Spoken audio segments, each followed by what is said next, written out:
നാർസിസത്തിനെയും അതുപോലെ ഡിപ്പെൻഡൻറ്റ് പേഴ്സണാലിറ്റീനെയും OCDനെയും ഒക്കെ ഫെമിലിയർ ആക്കിയതിന് ശേഷം ഇപ്പം ആളുകൾ ബോർഡർ ലൈൻ പേഴ്സണാലിറ്റി ഡിസോർഡറിലേക്ക് കടന്നിട്ടുണ്ട്. വളരെ ഇൻറ്റൻസ് ആയിട്ടുള്ള റിലേഷൻഷിപ്പ് കീപ്പ് ചെയ്യുന്ന ആളുകളൊക്കെ ബോർഡർ ലൈൻ പേഴ്സണാലിറ്റി ട്രെയ്റ്റ് ഉള്ളവരാണ്.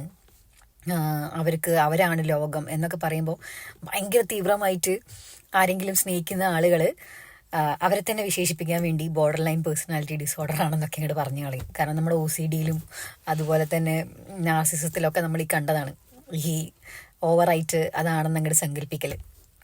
അതുകൊണ്ടാണ് ഇന്നത്തെ ഒരു വീഡിയോ കണ്ടു. അതിൽ ബോർഡർ ലൈൻ പേഴ്സണാലിറ്റിയെക്കുറിച്ച് എക്സ്പ്ലെയിൻ ചെയ്തിരിക്കുന്നത് കണ്ടാൽ തോന്നും വളരെ ഇൻറ്റൻസ് ആയിട്ടുള്ള റിലേഷൻഷിപ്പ് മെയിൻറ്റെയിൻ ചെയ്യുന്ന ഒരാൾക്കാരെയാണ് ഇത് പറയുന്നതെന്ന്. പക്ഷേ ബോർഡർ ലൈൻ പേഴ്സണാലിറ്റി അങ്ങനല്ല. അവർക്ക് അൺസ്റ്റേബിൾ ആയിട്ടുള്ള ഇമോഷൻസ് ആണ്, അൺസ്റ്റേബിൾ ആയിട്ടുള്ള സെൽഫ് ഇമേജ് ആണ്. അതുപോലെ തന്നെ എപ്പോഴും എന്നെ ആൾക്കാർ പറ്റിക്കോ എന്നുള്ള ഒരു തോന്നലാണ്.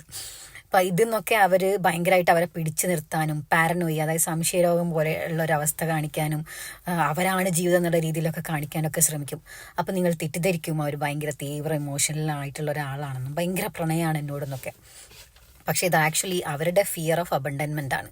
അതായത് അവർക്ക് നഷ്ടപ്പെടുമോ, അവർ വീണ്ടും പറ്റിക്കപ്പെടുമോ എന്നൊക്കെയുള്ളൊരു പേടിയാണ്.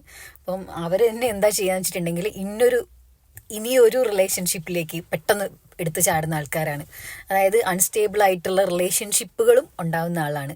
ഒന്നിലധികം റിലേഷൻഷിപ്പ് ഉണ്ടാവുക, ഏത് റിലേഷൻഷിപ്പിലാണെങ്കിലും ഇമോഷൻ അധികമായിട്ട് ഇൻവെസ്റ്റ് ചെയ്യുക, അത് കുറച്ച് ദിവസം കാണിക്കുക, എൻ്റെ അടുത്ത റിലേഷൻഷിപ്പിലും അങ്ങനെ തന്നെ കാണിക്കുക.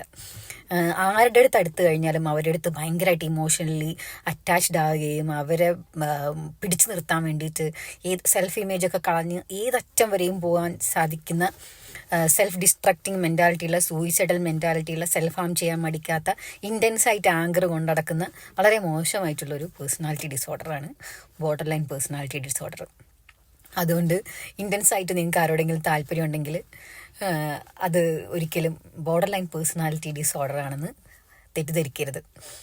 ഇതെനിക്ക് പറയണമെന്ന് തോന്നി. കാരണം ഇപ്പം ഏറ്റവും വലിയ ബുദ്ധിമുട്ടുള്ള കാര്യമാണ് ഈ സൈക്കോളജിക്കൽ ഡിസോർഡേഴ്സ് വരുന്നതെന്നുള്ളത്. കാരണം ഒരു ഫിസിയോളജിക്കലായിട്ടുള്ള ഇഷ്യൂസിനെ നമ്മൾ ട്രീറ്റ് ചെയ്യുന്നത് പോലെ അല്ല, അല്ലെങ്കിൽ അത് അത്രയും ലാഘവത്തോടെ ട്രീറ്റ് ചെയ്യാൻ പറ്റുന്ന ഒരു അസുഖമല്ല സൈക്കോളജിക്കൽ ഡിസോർഡർ.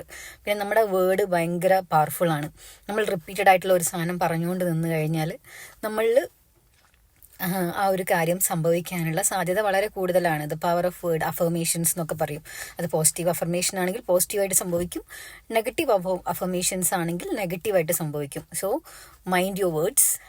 ഇനിയിപ്പം ആരും എനിക്ക് ബോർഡർ ലൈൻ പേഴ്സണാലിറ്റി ആണെന്ന് പറഞ്ഞ് ഇൻറ്റൻസ് റിലേഷൻഷിപ്പിനെ കാണിക്കാൻ വേണ്ടി ഇറങ്ങരുത്. Thank you.